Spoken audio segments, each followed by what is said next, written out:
आता पाहूया टॉप 9 राजकीय बातम्या। राजधानी दिल्लीत कॉक्रोच जनता पार्टीचे एल्गार संस्थापक अभिजित दिपके दिल्लीत दाखल। जंतर मंतर मैदानावर आंदोलन सुरू आहे। पोलिसांचा मोठा फौजफाटा तैनात। डॉक्टर बाबासाहेब आंबेडकरांचं पुस्तक हाती घेऊन दिपके आंदोलनात सहभागी। सरकारला कॉक्रोच जनता पक्षाच्या आंदोलनाची दखल घ्यावी लागेल, पण आंदोलन यशस्वी होऊ नये म्हणून सरकार प्रयत्न करते। धर्मेंद्र प्रधानांऐवजी अमित शहांनी राजीनामा द्यावा। कॉक्रोच जनता पक्षाच्या आंदोलनावर संजय राऊतांची प्रतिक्रिया। खासदार निलेश लंकेंचं कॉक्रोच पार्टीला समर्थन। मी आणि आमचा पक्ष चांगल्यासाठी पाठिंबा देईलच। आजपासून होणाऱ्या आंदोलनावर लंके यांची प्रतिक्रिया। बीजेपीला परदेशातून फंडिंग होतं का? भाजप आमदार आशिष देशमुख यांचा सवाल। तर सीजेपीच्या आंदोलनातून परिवर्तनाची सुरुवात होईल, विजय वडेट्टीवार यांची प्रतिक्रिया।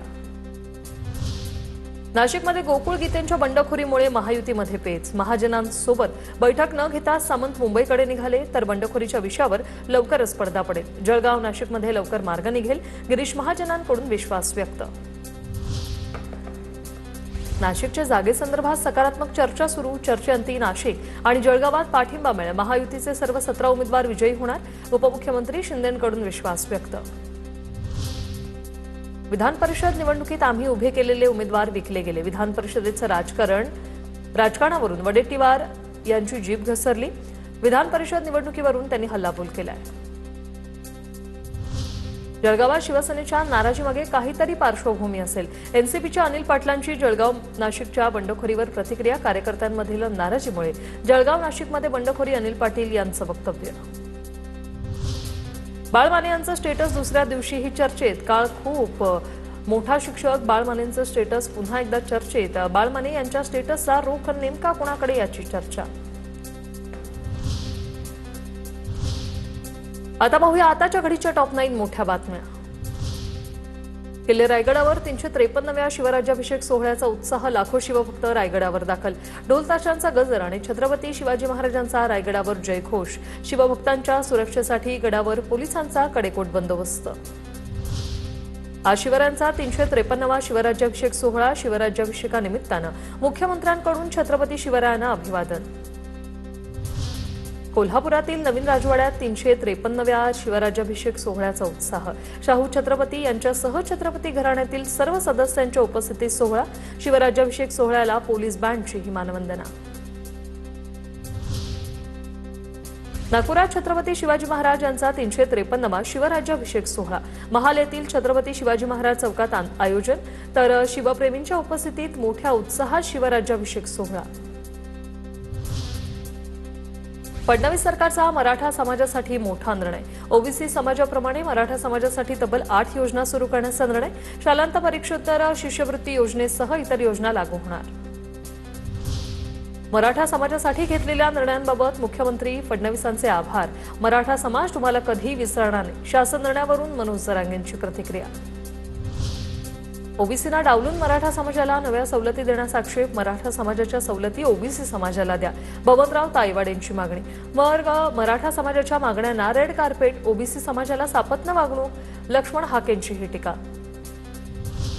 बॅलेट पेपरवर निवडणुका होत नाही तोपर्यंत निवडणुकीवर बहिष्कार टाकण्याची राज ठाकरेंची भूमिका। राज ठाकरेंची भूमिका उद्धव ठाकरेंकडे मांडली। संजय राऊतांची माहिती। माजी आमदार वैभव नाईकांच्या मालमत्तेची एसीबी चौकशी। वैभव नाईक यांच्या मालकीच्या दुकान गाळ्यांबाबत सविस्तर माहिती मागवली। एसीबीने कणकवली नगरपंचायतीला पत्र लिहून माहिती मागवली। नगरपंचायत आवश्यक माहिती एसीबीला सादर करणार। आता पाहूया टॉप 9 महत्त्वाच्या बातम्या। राज्यसभा उमेदवारीच्या संदर्भात दादांच्या राष्ट्रवादीचा अद्याप निर्णय नाही। राज्यसभा उमेदवारी अर्ज दाखल करण्यासाठी अवघे 2 दिवस शिल्लक। राष्ट्रवादीच्या कोर कमिटीची बैठक अद्याप नाहीच।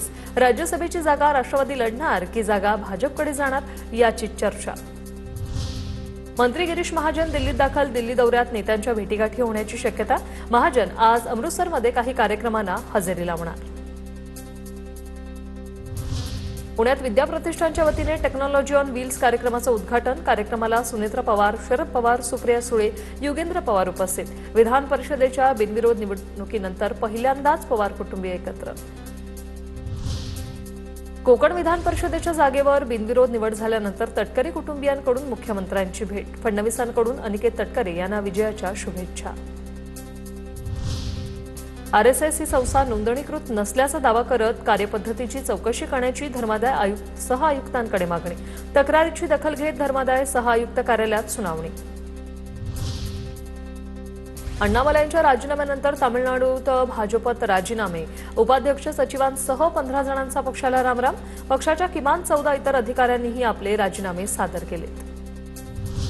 मुंबईत कामात दिरंगाई करणाऱ्या कंत्राटदारांची मुख्यमंत्र्यांकडून खरडपट्टी. वेळेत प्रकल्प पूर्ण केला नाही तर दुसरं काम देणार नाही. मुख्यमंत्र्यांची कंत्राटदारांना तंबी.